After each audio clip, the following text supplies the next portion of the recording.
The movie opens with a huge spaceship traveling through space named Avalon. We learn that the spaceship uses a shield against asteroids and has been on autopilot to reach its destination. On board, there are 258 crew and 5,000 passengers, which are all in hibernation. As the ship passes through an asteroid belt, a giant asteroid collides with the ship, causing malfunctions. The ship quickly self-repairs, but one of the hibernation pods activates, and a passenger named Jim Preston awakens. As he opens his eyes, an automated system appears telling him that he spent 120 years in suspended animation, and that the ship is 4 months away from Homestead 2. The animation tells him that he gets to spend the next 4 months enjoying the amenities of the spaceship, and that the ID band on his wrist is the key to the wonders of the Avalon. Excited to meet the other passengers, Jim gets ready and leaves the cabin. He walks into a class meant for his group 38. However, he realizes he is the only one there. He makes his way to the main concourse of the ship and realizes that there aren't any other passengers there. There is an information desk where he asks to speak to the captain. It directs him to the bridge, and when he tries to get into the room, he can see that there isn't anyone operating the ship.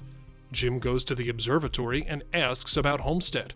To his surprise, it reveals that the ship is 90 years away from reaching Homestead. He now knows he has woken up way too soon. He goes back and sends a message to Earth, but it is revealed that the message will reach Earth in 19 years, and he'll be able to get a response in 55 years. Devastated, he notices another person behind the bar. He goes over, but he realizes he is an android named Arthur. The next day, Jim wakes up and heads to the cantina to eat. Not knowing what to do, he tries everything to fix his hibernation pod. When he thinks he's got it, he lies inside the pod, but nothing happens. Then he attempts to get into the pilot's room, but with no success. Jim spends his days in the bar, mainly talking to Arthur, who gives him advice to break into one of the gold-class passengers' rooms to have some fun on the ship. As he does that, he can have some form of entertainment on the ship. One day, Jim gets drunk and wanders around the hibernation pods when he sees a spacesuit designed for spacewalks. He gets into one of them and goes outside the ship. When he returns, he takes off the suit and goes to the airlock without it, ready to end all the misery. But he changes his mind. He goes back inside and is drawn to a woman lying in a pod named Aurora. Jim becomes obsessed with Aurora, and she is all he can think of.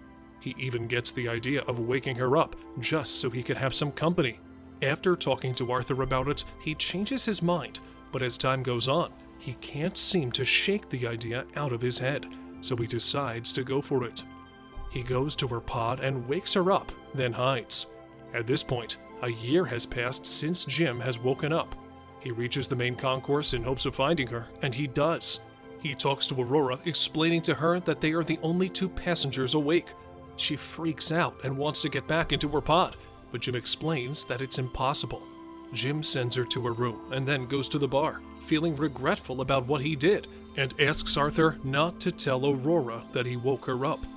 The next morning, Aurora keeps trying to get information about the hibernation pods when Jim joins her and they have breakfast. She tries everything she can think of to get inside the pod, and in the meantime, Jim notices more and more malfunctions happening around the ship. She joins Jim as they end up in the observatory when Aurora explains that she has a round-trip ticket.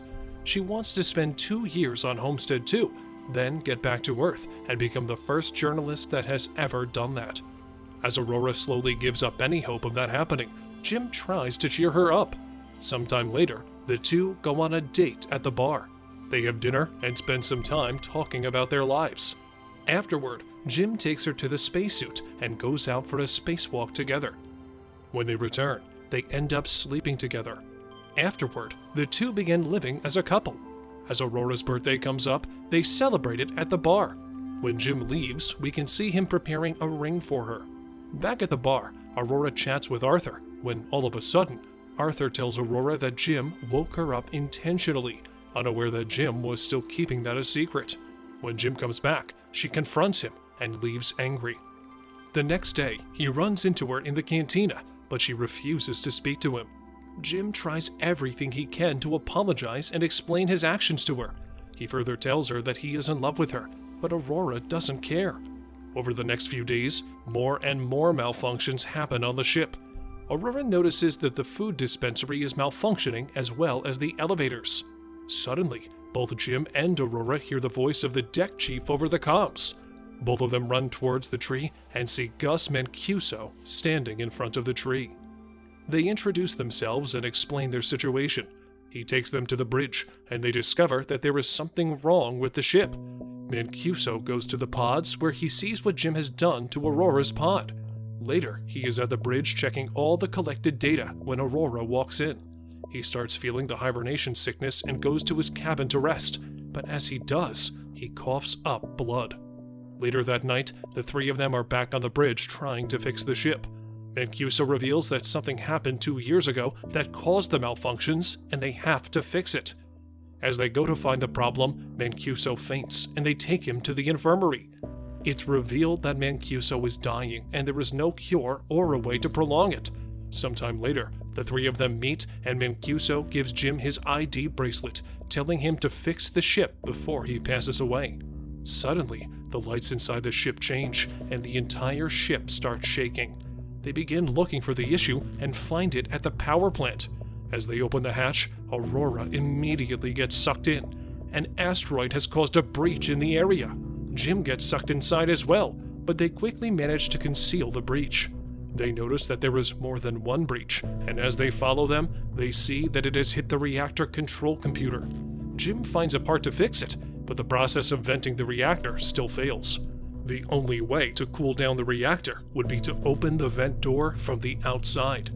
As Jim walks outside, he hands Aurora Mancuso's ID band in case he doesn't come back. When Aurora goes back to the reactor, the temperature has hit a new height. As Jim gets to the door, he realizes that he'll have to manually hold the door open and tells Aurora.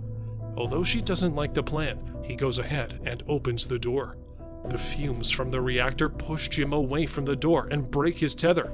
Jim tells Aurora what happened, and she rushes to bring him inside. When she goes outside, her tether is too short to grab him, but she manages to grab his tether and pull him inside. She drags him into the infirmary and uses Mancuso's band to revive Jim, and it works. Jim takes Aurora to the infirmary and tells her he found a way to use the medicine pod as a hibernation pod. He tells her to get inside and live the life she wanted, but she declines, wanting to stay with him, awake on the ship.